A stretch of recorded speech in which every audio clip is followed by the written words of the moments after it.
ঈদের আমেজ কিছুটা কমতে শুরু করছে, যে যার মতন করে কিন্তু গন্তব্যস্থানে ছুটে চলা।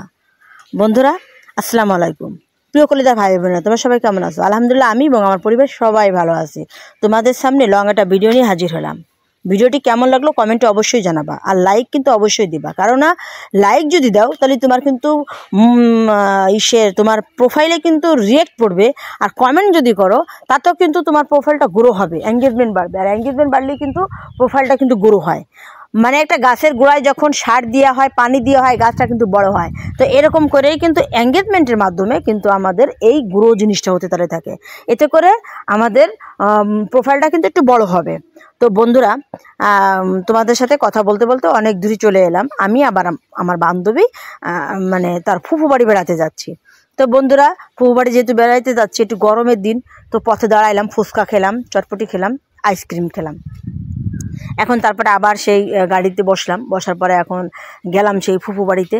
তো ফুফু বাড়িতে যাওয়ার পরে এখন তার যে ফুফুটা কিন্তু দেখতে খুবই সুন্দর, কিন্তু তার ফুফুতো ভাইয়ের বউটা কিন্তু অনেক কিউট, মানে মিষ্টি জাতীয় ব্যবহার, আচার, দেখতে সব দিক দিয়ে ভালো, কিন্তু তার ফুফুতো বোনটা ছিল হিংসুটে টাইপের, বুঝছো, হিংসুটে টাইপের। তো দেখা গেছে আমাদের আগের থেকে কিন্তু কয়েক মাসের আমরা ছোটো বড়ো হবো, কিন্তু আগের থেকে কিন্তু আমাদের একটা হিংসের নজরে দেখতো, অতটা ভালো দেখতো না।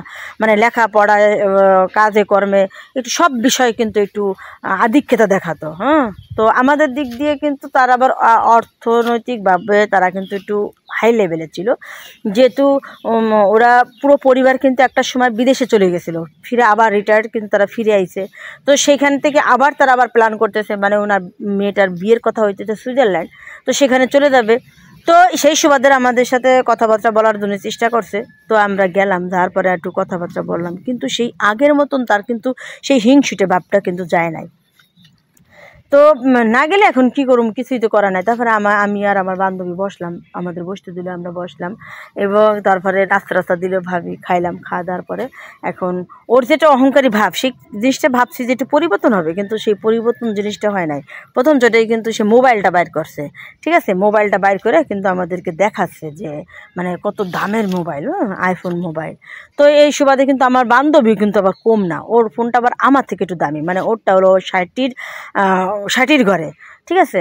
তো ও কি করছে, ওর ফোনটা আবার বের করে ফেলছে ব্যাগের থেকে, বের করার পরে তারপরে আমার বলছে কাকলি দেখি তোর একটা ছবি তুলি।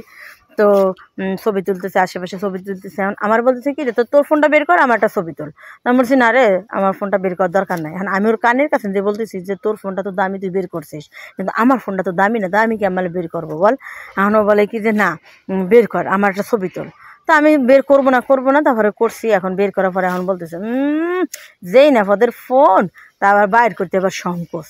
তো আমার বান্ধবী আবার তার উত্তর দিচ্ছে যে তোমারটা দামি বলে কি তুমি পরনিন্দা করো কেন, তার ফোনটা কম দামি, তাতে কী হয়েছে, ফোন তো সে তো সেই ফোন দিয়ে ভিডিও বানাচ্ছে, সেই ফোন দিয়ে কথা বলতেছে। এখন তোমার তো বিয়ে ঠিক হয়েছে, তুমি সেই শ্বশুরবাড়িতে হয়ে গেছে, তুমি সেই শ্বশুরবাড়িতে গেছো, সেখান থেকে তুমি একটা বেনিফিট পাচ্ছ, তোমার স্বামী দিচ্ছে, বাবার বাড়িতে পাচ্ছ, তাহলে সেই সুবাদে তোমার লাখের কেন, তোমার 2 বা 3 লাখের উপরেও কিন্তু তোমার ফোন চলে যেতে পারে। তো এখানে তো কোনো হিংসার কোনো নেই, কারণ নেই, বা মানুষকে হেয় মান্যতা করা কিন্তু ঠিক নেই, কারণ অর্থনৈতিক দিক দিয়ে মানুষ একবার উঠবে বা একবার